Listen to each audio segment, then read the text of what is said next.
What if I told you that um, the driest, maybe the most mundane piece of documentation you could imagine, like, say, a user manual for some really specialized software actually holds like a treasure trove of unexpected insights? Right.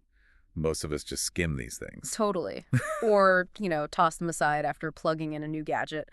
But today, we're going to prove that even in the seemingly boring stuff, there's surprising depth, there are critical legal details, and even a few technological quirks that really open your eyes to how a product and the company behind it truly operates. Hmm. So for this deep dive, we're cracking open something incredibly specific. The user manual for Thermo Recorder for Windows software. It's by a company called eSpec Mike Corporation. Yeah. And we're not just learning how to use it. Our mission is really to dissect the company's whole approach to its product, the intricate design of the software itself, and the often overlooked realities of the hardware it talks to. Think of it as a masterclass in reading between the lines. Exactly, reading between the lines of technical documents. That's right. Our goal here is to pull out those critical nuggets of knowledge, the aha moments that most people completely miss. We want to go beyond just the what's and truly understand the why hidden within this documentation. Yeah. You're going to discover surprising facts that will make you genuinely well-informed about something as niche as temperature recorder software. Because as you'll see, even in the most specialized instruction manual, there are valuable insights about software development, hardware constraints, and legal frameworks that govern pretty much everything we use. All right, let's jump right into it then. We're starting in a place almost everyone skips. The disclaimers and legal notices right there at the front of the manual. The fine print. Exactly, the fine print. You might dismiss these as just, boilerplate text, but honestly, they are absolutely packed with significant, often startling insights. You're spot on. What's immediately striking is how meticulously crafted these initial pages are. They're not just generic legal jargon. These are carefully constructed legal shields designed to protect the corporation from a whole array of potential issues, even before you've plugged anything in. It's like a masterclass in risk mitigation. Okay, so give us an example. What stands out? Well, for instance, eSpec Mike Corporation explicitly states they accept no responsibility for any malfunction of and/or trouble with this product or with your computer that is caused by the improper handling of this product. Improper handling. It sounds pretty broad. It is. Think about that for a second. Improper handling. In a technical context, that can mean almost anything. Using a slightly damaged cable, maybe? Installing the software on an unsupported operating system? Or even just the environment, right? Like if it's too hot or humid where you're using it. Exactly. That immediately shifts a massive amount of liability directly onto you, the user. If you encounter an issue, and they can somehow trace it back to something you did or a condition you created, It's on you. it's on you. And that means, potentially, no free repairs, no support. You're kind of on your own. Wow, okay. And they don't stop there, do they? I saw something about loss of income, too. Yes, precisely. They also state they accept no responsibility for any damage or loss of income caused by the use of our product. So this isn't just about the device itself breaking. No, it's about the downstream consequences of using it. This is where it gets incredibly serious, especially for, say, industrial users. Right. Like if you're monitoring something critical. Exactly. Imagine a company using these thermorecorders for sensitive chemical reactions or maybe food storage. If a measurement error occurs, which, again, eSpec might attribute to improper handling, and that error leads to, I don't know, a spoiled batch of product. Or a production line shutdown. Yeah, resulting in potentially millions of dollars in losses. This disclaimer means eSpec Mike is legally off the hook. Wow. It really highlights the incredibly high stakes of data integrity for their industrial clients and puts the onus squarely on the user to ensure proper operation and, crucially, to validate any data they rely on. So they provide the tool, but the responsibility for the result. Rests entirely with the user. Yeah. Okay. And there was another big exclusion that jumped out at me, something about medical equipment. Oh yeah, that's a significant one. Almost alarming, really. It says, this product has been designed for private or industrial use only. It is not for use in situations where strict safety precautions are necessary, such as in connection with medical equipment, whether directly or indirectly. That's a huge red flag, isn't it? Why would a temperature recorder be explicitly barred from medical use, it seems? Well, harmless. It does, but it strongly suggests something about the product's underlying guarantees. Maybe its accuracy, its resilience in extreme conditions, or perhaps its certification process just doesn't meet the incredibly stringent requirements for life-critical or mission-critical environments. So they're basically carving out their market very carefully. Absolutely. They're limiting their exposure to the immense regulatory and liability risks that come with fields where human life or, catastrophic failure is at stake. It's a very clear boundary. And just to hammer that point home, they sort of say it twice, don't they? Something about not being responsible for problems caused by the results. Yes, we are not responsible for any malfunction or trouble caused by the use of our product or by any problem caused by the use of measurement results of our unit. So not just the product failing, but if the data it gives you leads to a problem. It's still not on them. It's a crucial distinction. They're providing a tool, yes, but they're explicitly not guaranteeing the validity or the consequences of the data derived from that tool. Especially in complex environments. Exactly. In complex, uncontrolled, or high-stakes user environments. If your temperature readings lead you to make a bad decision that causes problems, the blame doesn't fall on eSpec Mike. It pushes the entire burden of data validation, interpretation, and any subsequent actions right onto the user. It's common in this field, but vital to understand. All right, let's shift gears slightly. Intellectual property. This is where you really start to see how much control a company wants to keep over its creations, even after you've bought the thing. Oh, absolutely. The company's stance here is incredibly protective, and it really permeates the whole product ecosystem. The manuals is crystal clear. All rights of this user's manual belong to eSpec Mike Corporation. Standard enough. Right. But then it goes on. It is prohibited to use, duplicate, and/or arrange a part or whole of this user's manual without the permission of eSpec Mike Corporation. Arrange? What does that even mean? Like reorganizing it? Precisely. It's quite a powerful word choice. It means you can't just copy it. You can't even reorganize, modify, or represent their content without explicit permission. It shows really strong control over their documentation. And this applies to the software too, I assume. Directly. The copyright for the thermal recorder for Windows software itself, program, documents, everything belongs solely to eSpec Mike Corporation. That's standard, sure, but it sets the stage for even stricter usage rules. Okay, like what? Well, the manual explicitly forbids reprinting or redistribution for commercial purposes, whether in part or in whole, in magazines or as a part of any product. Strictly forbidden without the expressed consent. Right. But here's the interesting bit, the sort of hidden business angle. Any inquiries concerning commercial redistribution should be directed to the sales department. Ah. So if you do want to use it commercially... You need to talk to sales. They're essentially saying, if you want to leverage our IP for your own commercial gain, come talk to us and maybe we'll license it to you. Smart. Control the market, maybe make some extra revenue. It's a shrewd move, absolutely. And then there's the classic software restriction. Please do not attempt to make any changes or modifications to thermal recorder for Windows. Yeah, the standard no tinkering clause. This reinforces the black box nature of proprietary software. You use it exactly as provided. Own customization. Nope. When you buy this software, you're buying a license to use a specific tool, not ownership of the underlying tech or the right to adapt it yourself. You're entirely reliant on eSpec Mike for any updates, fixes, or changes. It's their code. You just get to run it. Okay, now let's dive into the disclaimers that are specific to the software itself. Some of these are really eye-opening. They absolutely are. This section really makes you pause and ask, what does it actually mean when a software provider won't guarantee operation or, commit to fixing bugs? Right. The manual declares, and this is pretty strong, eSpec Mike Corporation does not guarantee the operation of thermal recorder for Windows. Wow. They don't guarantee it'll even work? It sounds alarming, doesn't it? No. But companies often take this stance because of the sheer number of possible user hardware and software environments. Testing every single combination is virtually impossible. Okay, that makes some sense. And it probably also reflects the product's function. It's a data collection utility, right? Yeah. Not life support software or something controlling critical infrastructure, where absolute guarantees are expected and, frankly, regulated. Still, it feels like a pretty broad disclaimer. It is. And they broaden their liability shield even further by stating, eSpec Mike Corporation shall not accept any responsibility for any damage, whether direct or indirect, that results from the usage of thermal recorder for Windows. So, any consequence from using it, not just the software itself messing up. Okay, and here's perhaps the most critical point for anyone planning to rely on this software long-term. They warn that software specifications may be subject to change in service, may be terminated without advance notice to the user. Ouch. Yeah. And if that happens, they're not responsible for damages if you suddenly can't use the software anymore.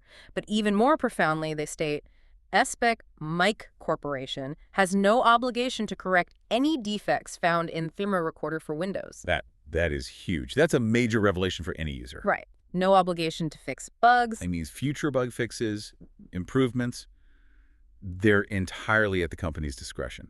As a user, you absolutely should not expect it. Which is so different from modern software as a service models. Totally different.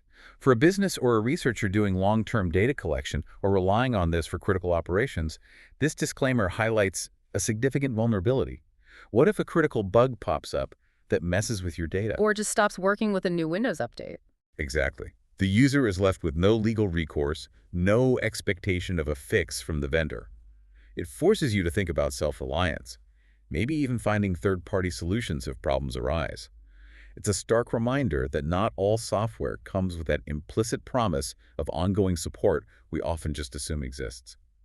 There's one more surprising detail tucked away in this legal section, a mention of export laws. Seemed a bit out of place to me. That seems a bit random, doesn't it? But it's genuinely fascinating how even seemingly niche industrial products can touch on complex international trade regulations. What does it say exactly? It specifies some of our products, which come under the category of strategic goods in foreign trade law, need the permission of the Japanese government to be exported outside of Japan. Strategic goods. What does that mean for a temperature recorder? Well, strategic goods, often called dual-use items, are products, software, or tech that have both civilian and potential military applications. Seriously, for a thermo recorder. It sounds unlikely, but maybe it contains components or capabilities, perhaps highly accurate sensors, advanced data encryption, maybe really sophisticated data logging features that are deemed sensitive enough to warrant government oversight. Oh, never would have thought of that. It's just a small detail, but it illustrates the intricate global regulatory landscape that even specialized industrial manufacturers have to navigate. Adds a whole layer of complexity beyond just the technical stuff. So we've navigated the dense legal landscape. Now that you're keenly aware of all those disclaimers and limitations, how do you actually get this thing up and running? Let's move from the abstract legal stuff to the practical reality of setting up and operating the software. Okay, good transition.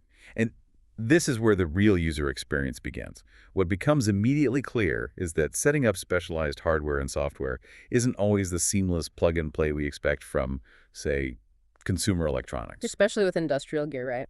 Exactly. Or when you're dealing with older interfaces, there are very specific steps, specific system permissions required to make sure everything integrates properly. And the very first hurdle they mention right away is permissions. You need administrator rights. Yep, computer administrator rights. Yeah. That's fundamental in Windows for anything that needs to make system-level changes, like installing drivers or modifying system files.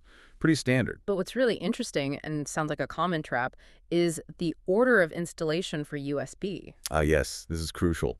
The manual states it is necessary to first install the application and the USB driver before you ever connect the product to your PC. Before you plug it in. Before you plug it in. They even give a specific recovery instruction.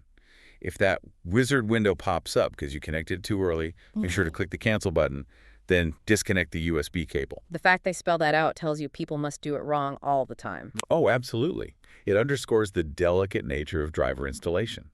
So many of us, myself included, just instinctively plug in a new device first, hoping Windows will figure it out. Yeah. Here, doing that can actually break the installation. They're giving you a clear warning and a lifeline. Okay, so once you've successfully installed it correctly, how do you launch and navigate the software? You find Thermo Recorder for Windows in the Start menu, standard Windows stuff. When you open it, a launcher program will appear with several icons lined up. A launcher, like a central hub. Pretty much. It's typical for utility software that manages various devices or functions. Helps organize different communication or display interfaces in one place. Okay. What's also clear is the manual's emphasis on the built-in help system. It mentions a help menu with contents, index, and search tabs. For a complex tool like this, with so many settings, a robust help file is absolutely crucial. It's basically the manual, but searchable. Exactly. It's their first line of defense against user frustration, trying to guide people through the features without needing to call support for every little thing. They also detail a quick start feature. Designed for convenience, automatically launches the app when Windows starts and the compatible device is connected. Sounds handy. It does sound convenient, yeah. Hmm. But this raises a great point about the balance between automation and user control. Because you might not want it to auto-launch. Right.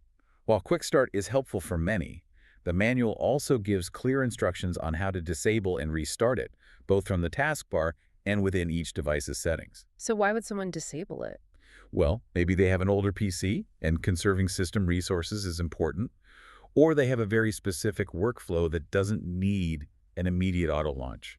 Perhaps they have multiple devices connected and don't want them all firing up at once. Or they just prefer manual control. Exactly.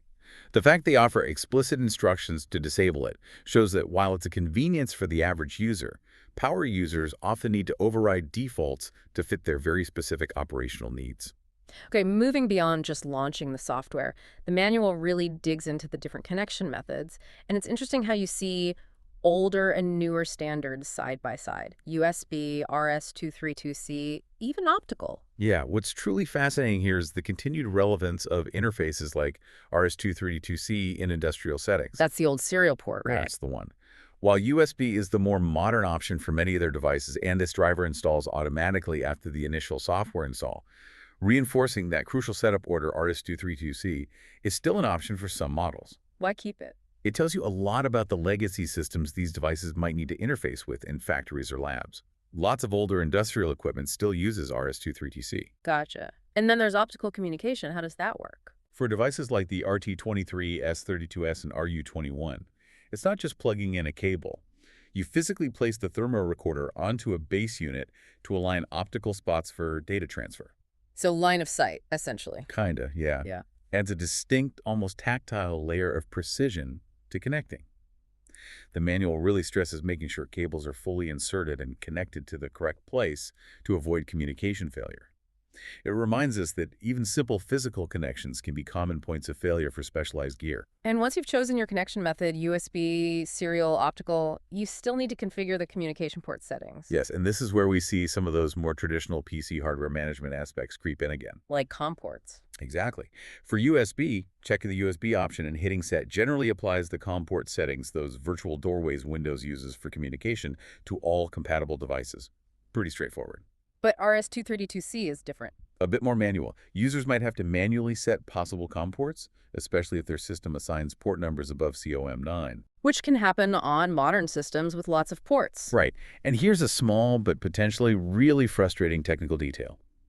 They have an auto-detect button for both USB and RS-232C, but the manual explicitly states it cannot be automatically detected if the port number is COM9 or above. So the auto-detect might just fail. It might, which forces users into manual configuration, needing to dig into Windows Device Manager to figure out the right COM port. As a clear example of this industrial software having to bridge older communication protocols and newer operating systems, and the user gets caught navigating those lingering complexities. Okay, so now you're finally connected, you're configured. Let's get into the core purpose. Collecting and managing the actual data. This is the payoff, right? Absolutely. The essence of these devices is capturing and processing that environmental data. Effective data retrieval and processing are absolutely critical to turning raw measurements into useful, actionable information. The manual details how users can precisely control data acquisition, but it also highlights some really critical dependencies that can profoundly impact data integrity. And the very first thing they warn about repeatedly before you even start recording, the computer clock. Yes, it's flagged as important multiple times. Your computer clock settings must be correct because they will affect the date and time of the recording start. That repeated warning is a massive flag, isn't it? It is. It points to a crucial design choice we absolutely have to delve into later. It immediately tells you the device's time synchronization isn't self-contained. It relies entirely on the connected PC. Okay, we'll park that for now. So how do you actually start a recording? You've got options. Program Start lets you set a specific future date and time, or immediate start just begins right away, and you can choose a recording interval from a really wide range, 1 second all the way up to 60 minutes. So lots of flexibility there. Huge flexibility. Good for capturing rapid changes or doing long-term environmental monitoring. And what about how long it records for? That's the recording mode. Two crucial options here. One time, where recording stops after hitting 8,000 readings per channel.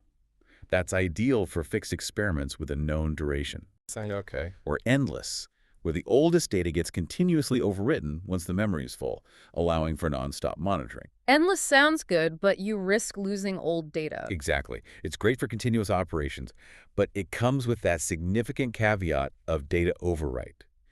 You absolutely must download data regularly in endless mode to avoid losing historical information. It's a fundamental trade-off. Continuous operation versus data retention. Critical for users to understand. And beyond just basic recording, the manual details some very specific features for certain models, right? Like warning settings. Yeah, for the RT23S32S, there are warning settings. Users can set upper and lower temperature limits and a judgment time. If a measurement stays outside those limits for that specified time, a warning LED flashes and a message appears on the LCD. So it moves beyond just logging into active monitoring. Precisely. Essential for regulated industries or critical processes.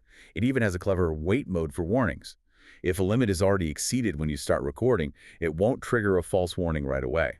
Smart. It only activates the warning after measurements return to normal and then exceed the limits again.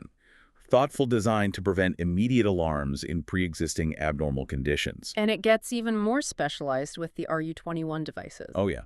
The RU21V, for example, has a preheat function. It controls power to an external sensor, turning it OO off, synchronized with the recording interval. You can set a preheat time for how long current is sent to the sensor before the measurement is taken. Why would you need that?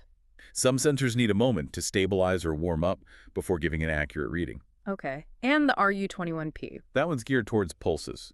You can configure the pulse signal type, like does it count on the rising or falling edge of the pulse? You can set the display to show pulse rate or total pulse count. It even has a chattering filter circuit. Chattering filter. Yeah, it's designed to smooth out noisy or erratic electrical signals, maybe from mechanical contacts bouncing. These features show the RU21 line is really versatile, meant for integrating various industrial sensors measuring voltage, current, or pulses, not just temperature and humidity. Highly adaptable for complex setups. Okay, so data's been meticulously recorded. Next critical step, getting it off the device. How do you retrieve all that valuable information? Retrieving the data. This is where the core value proposition really comes through. The Download Recorded Data tab is your gateway. And guess what warning pops up again? Let me guess. The computer clock. Bingo. Another important note about the computer clock being correct is it will affect the date and time of the data being downloaded. Again, hammering home that critical reliance on the host PC's time and the potential for skewed data if your clock is off. Okay. Does it offer any options during download? Yes, there's a detailed settings button. It lets you customize processing after the download, like automatically displaying a graph or setting up custom file naming and saving rules. And here's a neat little UI detail, very classic Windows. The manual explicitly tells you how to select multiple data sets for download using the Shift or Control keys. Shift for consecutive, Control for non-consecutive. Standard stuff. Standard now, but good they included it. Shows thoroughness. For the RTC11 model, there's a slight workflow difference. You first collect data info to populate a list, then you download. Suggests it acts more like a data logger that offloads stored contents rather than a direct real-time interface. An important distinction when managing different devices in their ecosystem. Okay, so data is downloaded. Where does it actually go on your computer? And maybe more importantly, how do you keep track of it all? This sounds like it could get messy. It could, and this is where we get into some deeper, slightly obscure file system behaviors.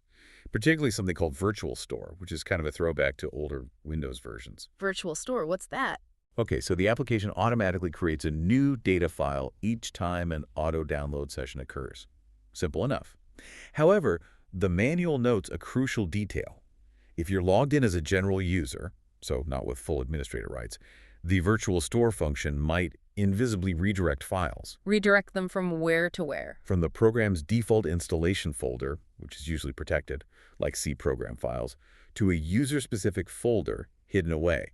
See user's account name Local Virtual Store Program Files application. Why on earth would it do that? It was a security measure introduced back in Windows Vista. It allowed older applications, which often tried to write data directly into protected system folders like program files, to still function without needing admin permissions. Instead of failing, Windows would transparently redirect those writes to this virtual store folder for that user. So it's a compatibility workaround. Exactly. It's a subtle but incredibly significant detail, especially given the 2016 manual date. It shows they designed the software to run even on systems where users might not have admin rights, which is common in corporate or shared environments. But that sounds like it could cause massive confusion trying to find your data. You're absolutely right. If you save data logged in as an admin, it's in C program files. If you saved it as a standard user, it's hidden in the virtual store. You might think your files are missing. Wow. Yeah, that could lead to some head scratching. Definitely highlights the complexity of file management and permissions in Windows, especially for software bridging different OS versions. Okay, aside from that potential confusion, does it offer flexibility in how data is named or stored? Yes, quite a bit. Users can choose default file name settings like device name plus datetime or internal ID plus datetime, various combinations, or just assign names manually each time. You can save to a default folder, usually based on the device serial number inside the installation directory, or assign a custom folder for each device. Great for organization. And different file types. Yep, the manual lists specific extensions, .trx for the common type, .vt7 for universal, .thp for rs12p, .iur for rs13l. This variety shows the software's flexibility and support for a range of devices in their ecosystem, letting users organize data logically for their projects. Okay, so you've got the raw data downloaded. Hopefully you know where it is. Now, the real value comes from understanding it, right? Visualization and analysis. Exactly. Collecting numbers is one thing. Turning them into insights is the key. The software provides pretty robust tools for both visualization and, importantly, ensuring accuracy. So what are the graphing capabilities like? First, the basic temperature-humidity graph program. It can display up to 8 channels of downloaded data on a single graph. You've got standard operations like zooming with the mouse, but you can also calculate and view high, low, and average values for any period you specify using cursors. Useful for spotting peaks and trends. Definitely. Graph printing is available in full color, and importantly, the data can also be viewed as a list. They use visual cues here. Highest values show up in RE, lowest in BLUE, average in pink. Oh, nice. Quick visual scan for extremes. Very effective, much faster than scanning rows of numbers. And can you get the data out for analysis elsewhere, like in Excel? Absolutely vital feature, and yes, data for a specified time period can be converted to CSV format, comma-separated values. That's the universal language for spreadsheets like Excel or Lotus, or for importing into statistical packages or custom scripts. So you're not locked into their software for deeper analysis. Crucially, no. It ensures interoperability. Plus, you can switch temperature units between Celsius and Fahrenheit, which caters to global users and different scientific standards. Now, what really caught my eye was the multi-scale graph feature. This sounds more advanced. It is, and this is where the software's power for comprehensive analysis really shines. The multi-scale graph program allows simultaneous display of channels with inherently different units and scales. Like temperature and voltage on the same graph. Exactly. Temperature, humidity, voltage, pulse count, moisture data, whatever different sensors you might have connected via something like the RU21, all displayed together in one window. The vertical axis intelligently shows the unit after any necessary conversion equations have been applied. I can see how that would be incredibly valuable. Oh, hugely. Think about complex environmental monitoring or industrial process control. You could see temperature, humidity, and maybe the power consumption of an HVAC system all on one graph. Makes identifying correlations, troubleshooting, understanding complex interdependencies so much easier than trying to compare multiple separate charts. It allows for a truly holistic view. Okay, so you've got your data visualized, maybe on a multi-scale graph. How much control do you have over tweaking that presentation, editing the graph itself? A significant amount. This level of customization is essential for users to tailor the visualization to their specific analytical needs, really letting them hone in on what's important. Like turning channels on or off. Yep, selected channels on O-off, and you can toggle the scale display on O-off too, just to simplify the view. You can edit recording conditions right there in the graph context, change channel names, maybe correct a start date or time. Very helpful for cleaning up metadata after the fact. Can you reorder the data lines? Yes, reorder channel data, either by dragging and dropping or by inputting numbers. Lets you arrange data logically for presentation or comparison. What about combining data from different files? Like if you had 2 separate recordings you want to see as one continuous log. The merging channel data feature. It's powerful, but also a bit complex. It lets you combine 2 different data sets into one, great for those continuous logs. However, it comes with strict limitations. Like what? Recording intervals must be identical. Measurement times cannot overlap unless you adjust them first. And the data types have to be the same. You can't merge a temperature file with a voltage file, for instance. So it enforces data integrity. It has to. The manual highlighting these limitations is important. You can also erase selected channel data if needed, change graph colors and line widths for clarity, and even copy display to clipboard to easily paste the graph image into reports or other software. Can you adjust the axes? Yep. Vertical axis settings allow for auto-scaling, or you can manually set the upper and lower limits yourself. And you mentioned scale conversion earlier, specifically for the RU21. Right, that's a critical feature for those industrial sensors. Scale conversion lets you convert the raw downloaded data, which might be in volts or milliamps or just raw pulse counts, into a meaningful unit of measurement. You can use linear equations, yx plus b, or just specify two known input-output points. So you can see pressure in PSI instead of just millivolts. Exactly. It translates the raw sensor readings into the physical quantity you actually care about, essential for making the data directly relevant to the process being monitored. A major benefit for precision work. Okay, speaking of precision, for highly accurate applications, just collecting data isn't enough. Sometimes you need to adjust it for accuracy, essentially calibrate your measurements. Does the software help with that? It does, and this brings up that critical question. How does software facilitate calibration, and what are its inherent limits? The software allows you to set adjustment values so that the post-adjusted measurement values are what actually get recorded and displayed. So you're correcting the readings before they're even logged? Essentially, yes. Yeah. You're applying a known correction based on calibration against a standard. How do you set those adjustments? Two methods. One-point adjustment just changes the offset. It shifts all readings up or down by a constant value. Think yx plus b. Then there's two-point adjustment, which calculates both slope a and offset b, y equal ax plus b. This allows for a more precise linear correction across a wider range. And the manual gives examples. Clear examples. For 1 point, if your device reads 10 degrees C, but a known standard says it's actually 10.2 degrees C, you adjust by adding 0.2 y degrees x plus 1.2. For 2 point, if it reads 0 degrees C when it should be 0.4 degrees C and 10 degrees when it should be 10.2 degrees C, the software calculates the slope and offset, maybe something like y equals 0.98x plus 0.4. So it provides real control for calibration. It does. They even give guidelines. Use 1 point for narrow ranges, about 20 degrees C, and 2 point for wider ranges, ensuring your two calibration points are at least 10 degrees C apart. There's a catch, isn't there? I remember seeing a disclaimer about this. Ah, you spotted it. The crucial disclaimer. It states, and this is profoundly important, we cannot guarantee that after carrying out adjustment, the measuring accuracy will improve for all measuring ranges. Wow. So even after you adjust it? It might not actually be more accurate across the board. This puts the responsibility for validating the actual accuracy squarely back on the user. So the software adjustment is a tool, not a magic fix. Precisely. It's a tool to assist calibration, not a substitute for proper external calibration and verification, especially across the full measurement range. It's a very transparent acknowledgement of the limits of software adjustments versus, say, a full factory calibration. Can you save these adjustments? Yes.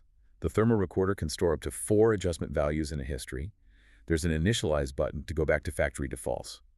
And adjustment settings can be saved to and read from a file, which is great for repeatable calibration profiles or applying the same correction to multiple units. And for the RU21? For the RU21, those adjustment values are saved directly to the input module itself, meaning if you swap out the sensor input module, you lose the calibration and have to redo it for the new module. Interesting. Highlights that hardware-software link again. Definitely. The very existence of this feature just underscores the precision requirements of the users in industrial or scientific field where small deviations matter. It shows these are professional tools for specific, high-accuracy contexts. Okay.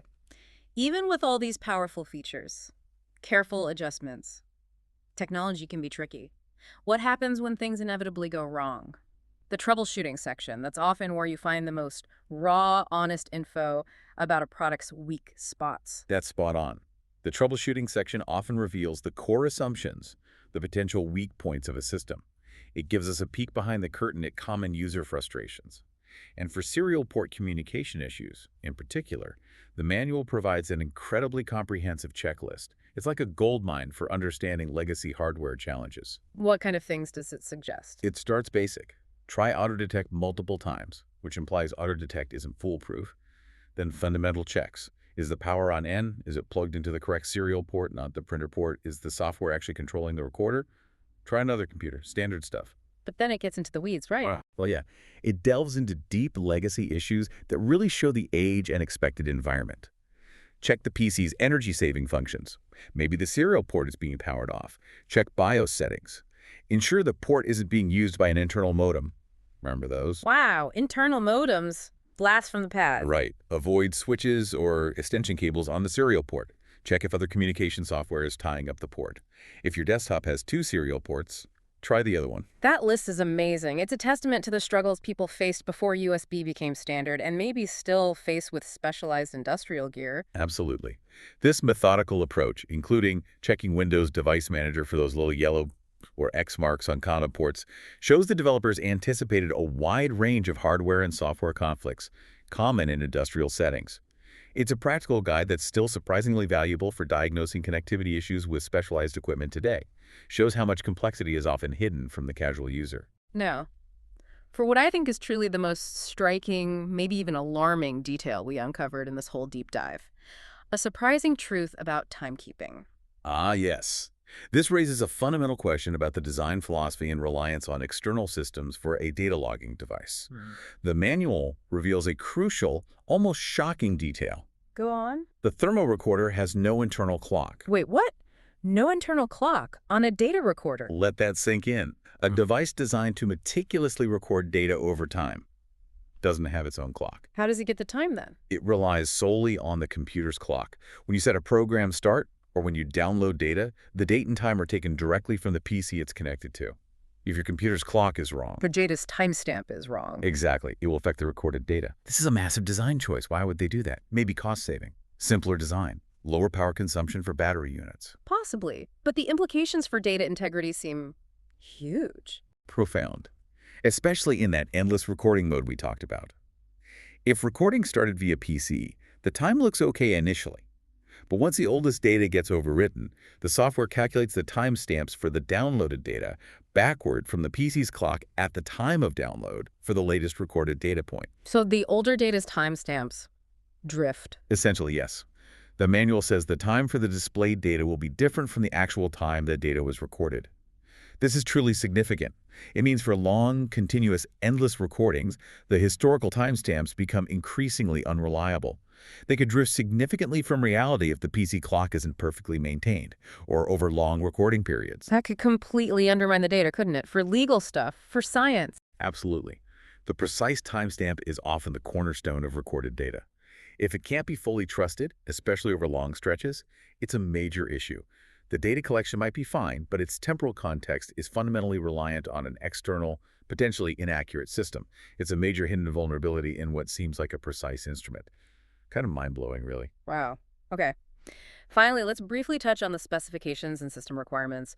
What kind of computing environment does this thermorecorder for Windows software actually need? Right, the specs define its compatibility, giving us a snapshot of its intended operational world. It works with a range of their thermorecorders, the RT23S, 32S, RU21, RS12P, and also the RS13L and THCO2, but only when data is downloaded via the RTC11 base unit.